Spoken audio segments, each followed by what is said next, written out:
Hi, my name is Juan Pablo and I am the interim site lead of our Wicker Park and Hyde Park Woodlawn sites. You can use he, him pronouns when you speak about me.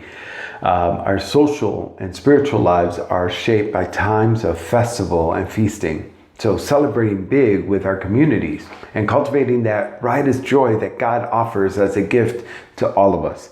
So this summer, especially with Pride, it's going to feel a little different. Many of our normal festivities, they can't take place the way they did last year, but we can still be a festive people. And we're going to learn about all the festivities in the Bible and how to bring those celebrations to our own lives right now, even with everything going on around us. So for the next month, we're going to elevate this critical role of play and joy in our lives. We're going to learn about the biblical history through festivals, and then we're also going to find real ways to experience that joy and that love even in the midst of pain and confusion that's going on right now. So let's seek the Holy Spirit as we try to have joy and learn about all these feasts and festivals in the Bible. But today, it's my joy. I have the honor of talking about weddings. I love weddings. There's nothing that has the same place in our hearts as a wedding. Weddings restore our hope and our belief in love. And weddings make the energy of love available to everyone who has come to witness the ceremony. A wedding is also seen as love's symbol of success. Over the last couple of years, I've had the opportunity and the honor to participate and witness some wonderful weddings at Urban Village. There was Grant and Connor's wedding. This was my first gay wedding. And I cried and I cried as I saw these two men that loved each other walk down the aisle in front of a community that loved and affirmed them. I was able to capture this candid picture of them before they walked down the aisle. And then there was Danny and Jason's wedding. Oh, I cried and I cried as I saw Jason's family from Puerto Rico and Danny's family from all over the country affirm the love that they have for each other. They're also breaking all sorts of cultural norms within our Latin community. We danced our butts off that night and I left very happy. And then finally, there was my daughter's wedding, Gabriela and Anthony. I cried and I cried. You get the point. Weddings are a tradition that pretty much looks the same in many cultures and even now within our own queer community that can celebrate weddings. But it doesn't end at the ceremony. There's a reception afterwards. From small to large receptions, this is the time to celebrate and party and even forget about all sorts of problems that are happening in the world and happening within our families. You know why? Because it's all about the couple. It's all about their love. It gives us hope for the world. It lifts us up to imagine a world where there is a happily ever after. Last year I went to Los Angeles for a wedding. It was my cousin Carla's wedding, and I was excited to go because my parents were going to go. My sister was going to go, and also family from Mexico and Puerto Rico were going to be there. It was going to be lit, like they said. So I went to the reception space as soon as I landed in order to go help decorate and also to meet my parents and my sisters before we headed to the hotel. It was a lot of work. There were about 500 seats, and we had to put some of the little gifts and boxes and decorations on the tables. So we all got to work, all of us, to decorate this huge hall.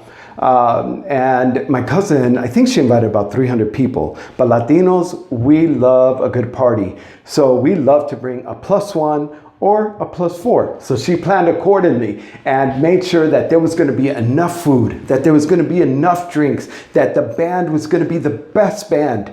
And then in the middle of us decorating, I saw my cousin crying. My cousin Setsi, my cousin Pati, my mother, and all the other women from our pueblo were standing around her and the groom. I didn't know what was happening, but my mom called me over. She then tells me that the priest had to cancel the ceremony because he would not be able to marry them. And because of that, they also couldn't use the church for the ceremony. My mom called me over and she said, Pablo can marry you. I was like, what? Mommy, I came here to have fun. So the story goes in this book of John that Jesus and his disciples and his mother Mary were invited to a wedding. Jewish weddings were a big deal in that culture, and scholars say that weddings at that time were a week-long affair. And so running out of wine was quite a big deal and had a lot of consequences for the couple and the family that was putting this together. I'm wondering if they had enough resources, if they were hoping that there was going to be enough, but did not have the availability to get more. In any case, Jesus' mom calls him over and lets him know that there was no more wine, that they ran out. This was Jesus's response. He says, "Woman, what does this concern of yours have to do with me? This is not my hour." And then all we know is that she turns around to the servants and tells them, do whatever Jesus tells you to do. So they get these jars, 6 of them, huge 20 to 30 gallon jars, and they fill them with water. Jesus turns them into wine. What? What happened? Did they have a conversation between his response to her and her speaking to the servants? I don't know. But maybe Mary gave him the mom look. You know that look when you're in public and you do something or try to act a little sassy? It looks something like this. Well, here's what I think was going on. Mary recognizes her son's ministry. See, the angel Gabriel had told her that she was going to give birth to a son, that his name was going to be Jesus, that he was going to be great, that he will be called the Son of the Most High, and the Lord God will give him the throne of his father David. He will reign over the house of Jacob forever, and his kingdom will have no end. There were angels, there were magi, there were heavens opening up around his birth. When he was 13, they lost Jesus and looked all over for him. It took them 3 days to find him and to return to where they were at, to find him at the temple, sitting around leaders and other teachers, listening and asking questions. Now, we don't know what happened between the 20 years of him being 13 and 33 that we are at the time now at that wedding. But if she is anything like my mom, she took him to help the community, to be part of the community, to care and learn about the importance of community. If Jesus was going to lead the people, she wanted him to know the people, know their pains and lives on a personal level, to know the oppression that they were currently going through. Yes, I believe that during these 20 years, she must have reminded Jesus over and over that he was special, that one day he would walk in God's purposes. She knew that she had walked with him, nurtured him, and that this was his time to shine. The story continues to say that this was some fine wine. Jesus displayed his glory that day, and his disciples believed him. Now back to Carla's wedding. I was scared. How is this queer guy going to stand in front of all these people? How is I going to be received by my family? But my mom knew better. She had raised me to help others. She raised me to seek justice and always told me that God had a purpose for me and that he would use me in special ways. She wasn't going to take no for an answer. Because this, and for the first time in my whole life, I spoke in front of my family as my authentic self.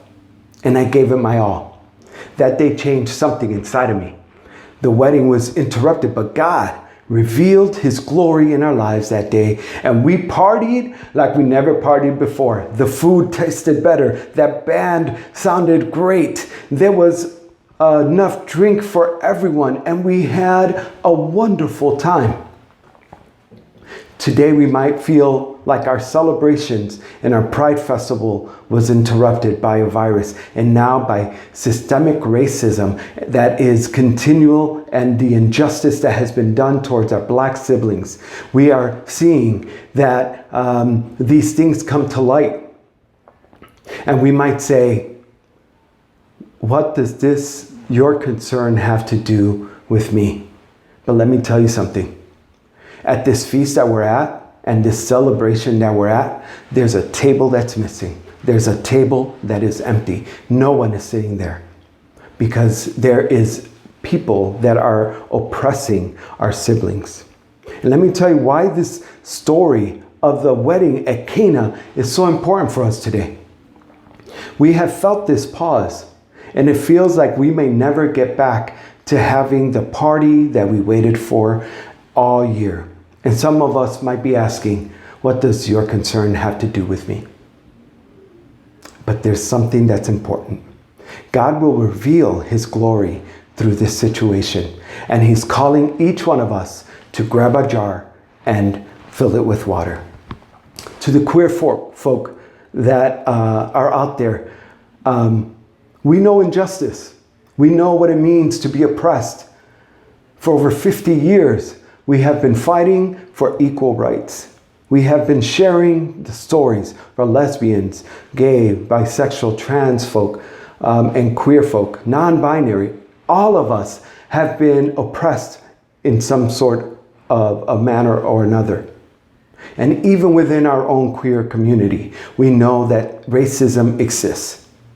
It's our time to call it out within our community and call it out within the community at large. Brown folk, Asians, I've been seeing you grab your jars and filling them with water. You've been going out and cleaning the neighborhoods that have been affected by looting and rioting.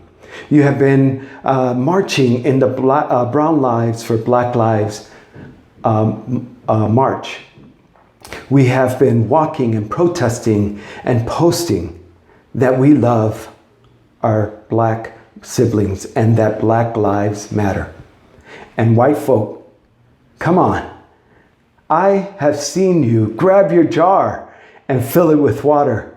You are educating yourselves. We've been doing the work of anti-racism, and you have been there learning. And I see you. I see you educating others on social media. I see you stepping back and letting the stories of our black siblings be at the forefront. I see you with the love. I see you saying Black lives matter, and God's glory will be revealed. There's a lot of work to do. And while we may have asked ourselves, what does this have to do with you or me? We took action. We called out racism. We marched. We're protesting. We're writing letters. We're making phone calls. We donated to funds that are helping our black siblings. We're doing all sorts of things. We're grabbing our jars and filling them with water.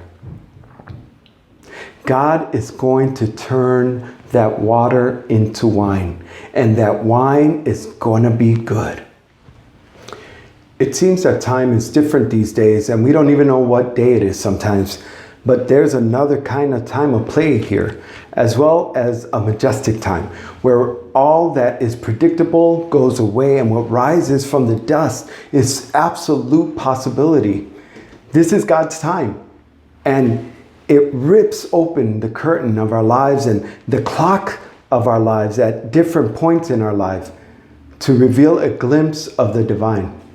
So when Jesus speaks of his hour, he's speaking of a time and a date on his calendar. He's talking about the time when God will reveal his glory through his cross, the resurrection, and the ascension. A time when God will be accessible to everyone once and for all.